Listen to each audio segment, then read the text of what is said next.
माओवाद्यांनी पुन्हा एकदा महाराष्ट्र, मध्य प्रदेश आणि छत्तीसगडच्या मुख्यमंत्र्यांना पत्र पाठवलेलं आहे। 1 जानेवारी 2026 पर्यंत आत्मसमर्पण करणार असल्याचं या पत्रातून त्यांनी जाहीर केलंय।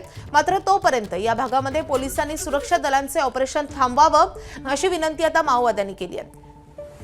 या संदर्भात अधिक अपडेट देण्यासाठी आपले प्रतिनिधी रजत वैशिष्ट आपल्या सोबत आहेत। रजत, काही दिवसांपूर्वी माओवाद्यांनी अशा प्रकारचं पत्र लिहिलं होतं, पुन्हा एकदा ते पत्र लिहितात, काय मागणी केली आहे त्यांनी?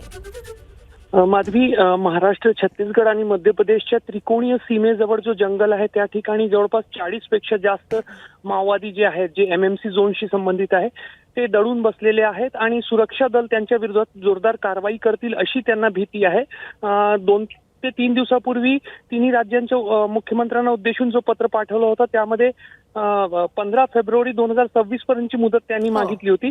मात्र त्यानंतर अधिकाऱ्यांनी आणि तिन्ही राज्य सरकारांनी एवढी मुदत देता येणार नाही अशी भूमिका घेतली होती आणि त्यानंतर हा दुसरा पत्र पाठवण्यात आलेला आहे आणि यामध्ये 1 जानेवारी पर्यंत आम्ही आत्मसमर्पण करू अशी भूमिका मांडण्यात आलेली आहे आणि सोबतच तोवर सुरक्षा दलांचे ऑपरेशन थांबवण्यात यावे, आम्हाला आत्मसमर्पण करायचं आहे, आम्हाला मुख्य धारेमध्ये परत यायचं असं आवाहन जो आहे तो या पत्राच्या माध्यमातून करण्यात आलं आहे। नक्कीच आता हे तिन्ही राज्यांचे मुख्यमंत्री या संदर्भात काय पावलं उचलतात हे पाहणे तितकंच महत्त्वाचं असेल।